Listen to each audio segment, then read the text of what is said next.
Good afternoon, everyone, or good evening. My name is Susan Reyna, and I am here today with Lovea Smith. I always want to call you just Lovea. We represent Beacon Therapeutic. For the next 30 minutes, you'll be hearing about Beacon and what we do. This is a live call-in show, so I would encourage you please to call in. The number is located on the bottom of your screen. It's 312-738-1060. And before I begin with Lovea this afternoon, I would like to talk a little bit about Beacon. Beacon is located on the far south side in the city of Chicago. We've been around since 1968, and we began essentially when a number of parents wanted to find a different educational program for their children. And fast forward to where we are today, we are the largest provider of mobile mental health services in the city of Chicago. We're providing mental health services to homeless women and children. We do have 4 different locations, and I'm going to put them on the screen. Our business office is located on 103rd and Longwood. Our Longwood campus that operates our elementary school and our outpatient programs is at 10650 South Longwood. Our homeless outreach services are located on Western Avenue on 11740 Southwestern, and our high school program is located in Calumet Park. I'm also going to do a quick listing of what some of our programs are. Our Little Big Intensive Outpatient Program is a therapeutic day treatment program for children ages 3 through 18 who need a myriad of developmentally appropriate services that can range anywhere from 3 to 6 hours. Our outpatient clinic just delivers traditional mental health services to anyone in need of those services within the Beverly, Morgan Park, Auburn, and Gresham communities. Our Family Assertive Community Treatment Program is an evidence-based model working with young mothers and young children. We also have a home-based early Head Start program working with children ages 0 to 3, where we're specifically targeting homeless or at risk of homeless families. We have our Shelter Outreach Services program that we'll be hearing more about today from Lovea. Our CHIPRA program is a program where we're enrolling children, at-risk children, into Illinois' All Kids program. Essentially, it's an insurance enrollment program whereby all children in Illinois are eligible for, but a lot of children sadly aren't enrolled. And then we have our Therapeutic Day Schools, and then we also have an Autism Initiative program. So, as I mentioned today, we're very happy to have Lovea Smith here. Particularly exciting this month, in case you didn't know, is Hunger and Homelessness Month. And the whole idea of how we're responding to homeless needs in families and youth and individuals is becoming increasingly aware with the recession and all the challenges that our country is facing today. So before we get into some stats, I'd like to welcome Lovea. Thank you for joining us today. Thank you for having me. So tell me a little bit about yourself, Lovea. How did you come? What's your background? Well, I have a master's in clinical counseling from the Chicago School of Professional Psychology. And I have about 5 years experience working with the homeless population.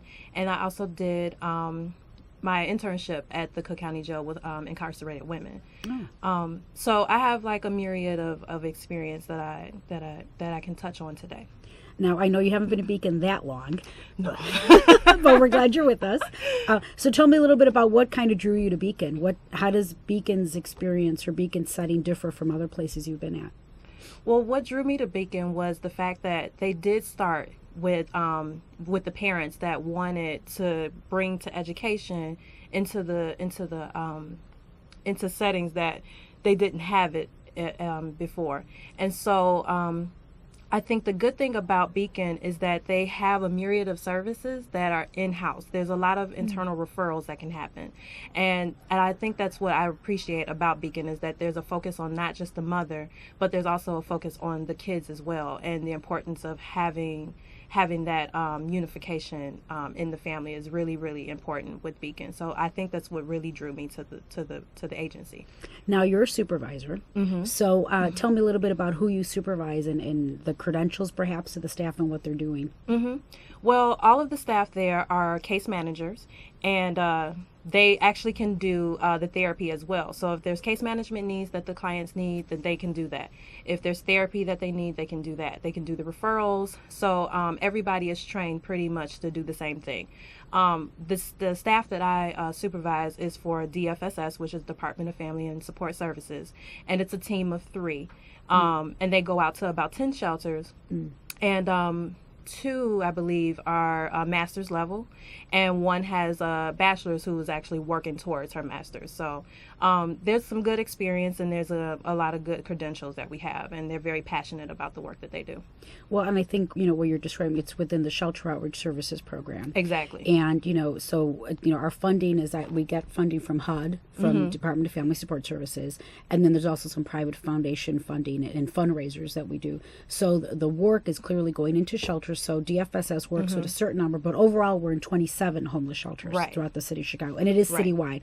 Are your shelters that your team goes out to, are they located in a particular area, or are they really citywide? They are citywide. Okay. We go as far as Uptown, and as so that's north of the city, and we go as east as East End, I believe. Wow. And then we go as far south as Beverly and Morgan Park, and then we also go as far west as Humboldt Park. Okay. So we're pretty stretched across the city, and when we say citywide, we mean citywide. Yeah. One of the things that I think has been so, how we got actually involved with the homeless system was that we've always provided wraparound services to our day school students. And back in the early 90s, we noticed that a number of our students actually were residing in homeless shelters. And so that's how we got involved in delivering like the mobile mental health services, because what we found is that homeless families, as we know, they're not accessing traditional resources. Exactly. So they're not going to their community mental health clinic, even if there aren't very many around at this point, but they aren't accessing traditional resources. So what we're doing, and I know what your team does, is that the therapist goes into the shelter, the psychiatrist. What are some of the other specialties that your team works with within Beacon to access resources for the families? Well, we look at the whole family. We try to focus on the mental health needs of the mother, and if she has children, we try to focus on those needs as well. We have, you mentioned earlier, the CHIPPR program. If they don't have Medicaid services, then we can refer to CHIPPR so that the children can have Medicaid services. They can have, they can go to the dental or medical or whatever the needs are. If there's more of a housing piece that needs to happen for women who are 18 to 25 and have at least one child under the age of 5, we have a FACT program. Who works intensively with the family. They have a case manager, they have a therapist, they're looking to add on a parent specialist, that works collaboratively with the client. So they share that client, and they look to have them placed in housing. If there's more intensive mental health services that the client may need, if it's challenges that we really can't provide within the SOS program, we refer to PATH, which is a more intensive, services that we deliver to focus on the mental health needs of the mother, as well as focusing on the needs of the child. So like I said, there's a myriad of different programs that we can refer internally to try and help try to help the mother and the child get to their best potential. You're describing the complexity of the families. Exactly. There's so many layers. What are some of the other challenges? There's definitely the employment piece and the housing piece. There's so many different mothers out there who are unemployed, who have lost jobs, and they don't really have a whole lot of skills. So we try to teach them different skills as far as like budgeting, and as far as looking for like tenant rights and things like that. Certain things that a lot of our parents don't really know.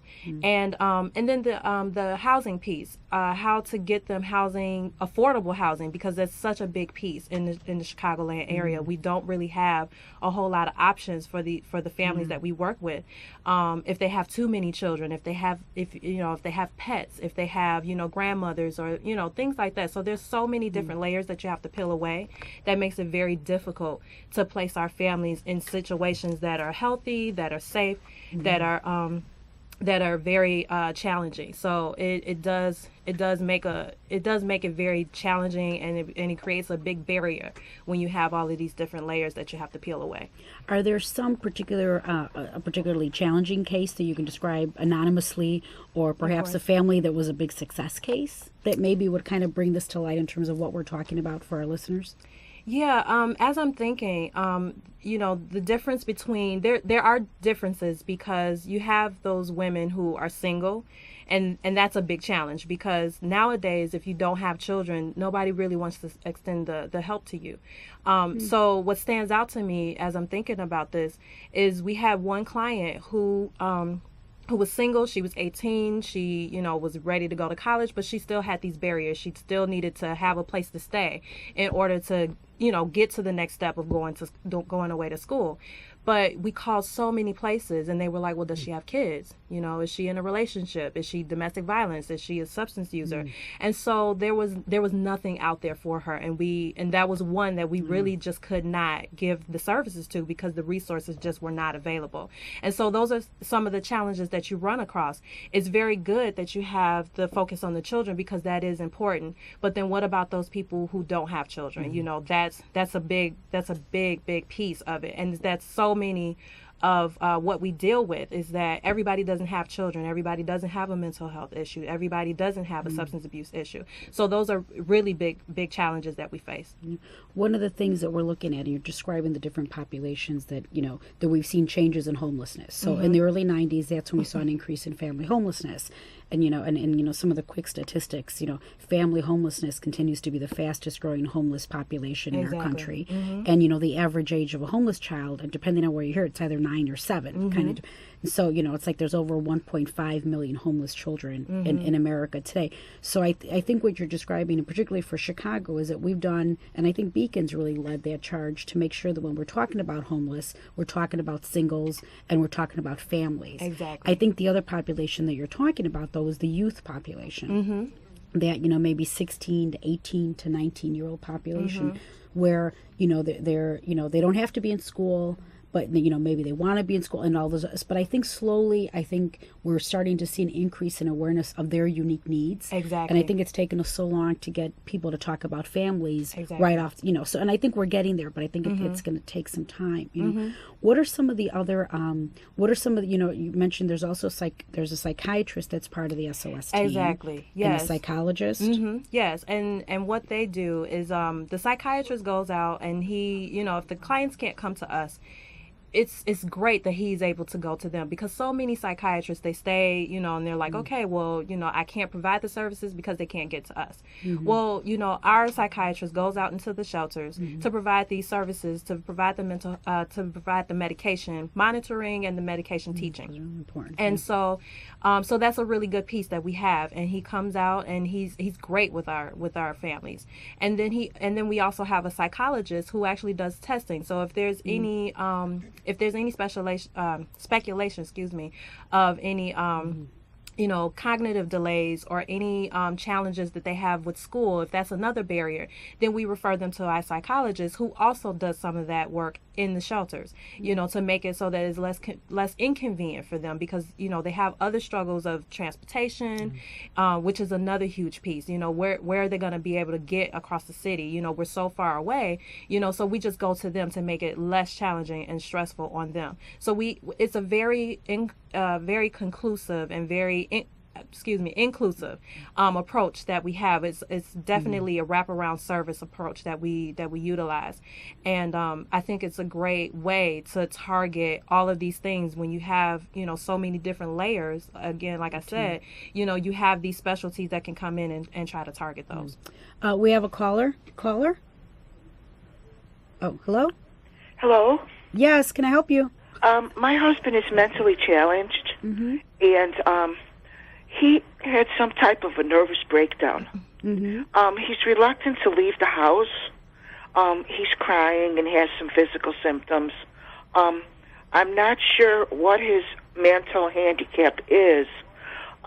Originally, his family had told me before I married him that he was EMH. He's on medication from his doctor. It doesn't seem to be working. He's very anxious. He has heart palpitations. He's sweating. His doctor said he needs to go to a hospital that has a psychiatric center.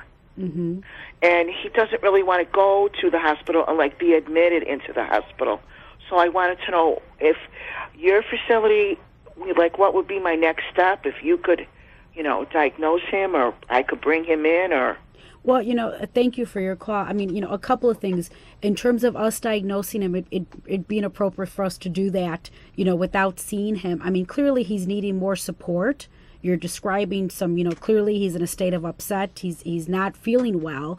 I would encourage you to go back to his doctor. I mean, it sounds like it's a psychiatrist, to go back to the psychiatrist and let that person know that whatever medication he's on is not working, or he needs not only the medication but ongoing support. If the doctor is recommending hospitalization, sometimes there's day treatment programs that maybe he doesn't need to go in overnight. Maybe he can just go in during the day and get some of that support. Also, there could be something physiological going on as well. If you're describing some physiological symptoms, whether he's not feeling well. But I would encourage you to take him back to the doctor, and then also perhaps explore some day hospital programs. Sometimes that's enough to stabilize folks during the day. The population that Beacon mainly works with is families and children. That is our mission, is to improve the quality of life for children and families. We do work with adults in the context of they're the parents to the children, because we believe strongly that you can't just make an impact with the child if you're not going to make an impact on the family as a whole. And the single moms that Lovea was speaking of tend to be those moms that are in homeless shelters that we're already working with. So all the 27 shelters that I spoke of earlier, these are shelters that work predominantly with families, and then sometimes they end up with an individual. I would imagine that's why. Thank you for that call. And our number, actually, I can post it on here. If you like, we can go ahead. I'm going to put it back on here again. You can go ahead and call the number, the 298-1243. We are familiar also with adult resources, so we would be more than willing to provide you with some additional information there. So that number, you can call it 773-298-1243. Lovea, I was going to ask you a little bit more. You're supervising the team. Is there a philosophical approach that the agency as a whole kind of adopts? And if so, can you describe that a little bit? Well, Beacon has a philosophy of care that includes diversity. So making sure that you're involved and know. I'm going to put some pictures on about who we're talking about as we're doing this. That is very important to recognize the needs of the child and recognize that there's so many differences and so many layers. You have African Americans, you have Hispanics, you have whites, you have, so many different cultures, but within those cultures, recognizing that each individual is going to come with a different experience. So diversity is very key. We also have a trauma-informed approach. So recognizing that homelessness in and of itself is a trauma, and that can be such a daunting experience on that person, not to address that and not to be mindful of the fact that there is trauma, we're missing a big piece on that. And then we also have reflective practice, which is basically speaking to what are we doing, what can we do better, and we utilize that among staff who are going out into the service, going out and doing the service delivery, and we also do that with our supervisors to make sure that we're making that impression on the staff that they're seeking and they're having these conversations with the participants and letting them know, okay, well, what's working? What can we do differently? How are things going? And what can we do differently? The other one is harm reduction. And so everyday practices, we all as individuals, we engage in sometimes, some unhealthy things. Eating right, driving, not texting, things that we can do to reduce the harm for every day. So those are basically the philosophy of care that we utilize. And I think what's so helpful about that is really being aware of being open to different things that will help us with the work, because it is very complex work. And I think one of the other things that we really try to emphasize is the collaboration and what we do. Yes. So clearly we're providing one piece of resources, one piece of this pie that this very complex family needs. But we work a lot with the homeless shelters, because we don't run the homeless shelters. Exactly. So we're going in there and we're working with their case managers or with the shelter staff or with some of the other providers that we work with. Which is another layer, because sometimes you run into those. That's another barrier. You can't just go into their house, the staff house, and say, okay, this is what we're going to do. So it's very important to have that collaboration with the staff and let them know the importance of what our role is there. We're here to supplement and complement the services that you're already providing in-house. And so how can we as a team be a better collaboration to serve these needs that are so desperately needing of the families, the children, the mothers, and sometimes fathers that we come across. So it's very important to have those collaborations, because the better our collaboration is with the community, the better we can reach so many different, so many different families we can provide in the community. It's very important to realize that we, individually can't tackle this problem alone. We have to have collaboration. It's very important. We have a caller. Yes, hi. I was wondering, as you spoke of all the layers of support that you provide for your clients, is there a layer of support that you need from the community to help you maybe provide resources? That's a great question. That's a great tie-in to what you're saying, definitely. Lovea. Clearly, we can't do this work alone. I mentioned earlier, our funding. We get some city funding, we get some federal funding, we get private foundation funding, but we also do rely on the community for fundraising and for donations. Particularly there was a picture a little bit ago where you saw a family kind of loading some stuff in a truck. And so what we look for the community support is that donations, in terms of items, gently used items, new items. We have a program, it's called Fresh Starts and Little Fresh Starts. And clearly the overarching goal with our families that are actually in the homeless shelters is to move them into stable housing. And what is included in there is not just, a roof over their heads, but also helping them on be, emotionally and in a mental health fashion being stable, the children being adequately placed in their school program, and the children getting the medical home resources they need. But within that is as everyone knows, when they move into a new home, they don't have anything.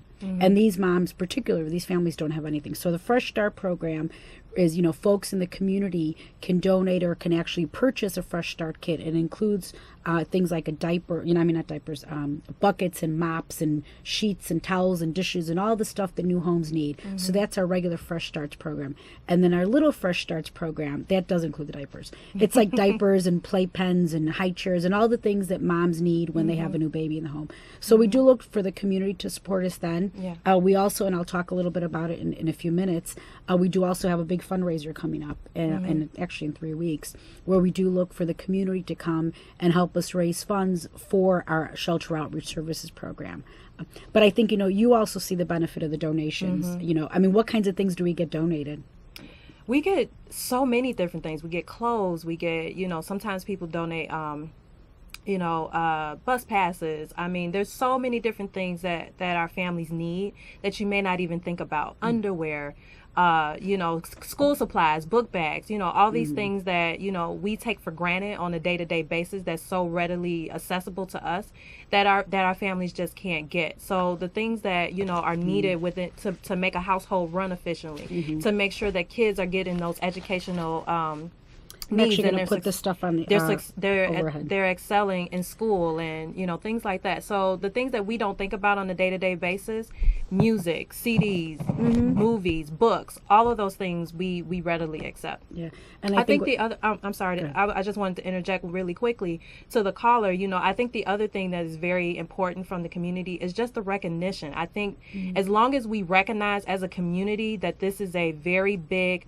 issue, I think that's the first thing. That's the first thing. When you when you recognize it, it's easier to do something about it. When you minimize it and say it's not a problem, then it's less likely that people will do anything about it. So I think the biggest thing that we all can do is just recognizing that it's a very big issue. Gosh, that's excellent. That's true, because I think it does start everybody in their own small way can make a difference. Exactly. And I think recognizing the arenas in which you exist and being aware that homelessness is no longer just a single adult male, which is what people would stereotype, but it's children. That is the average homeless person, is a child. And I think recognizing the increase in family homelessness or the increase just in families that they call them about food scarcity or food insecurity. I think that is so essential in terms of people being aware of that population. I am actually going to put up some information related to the caller said how they could help.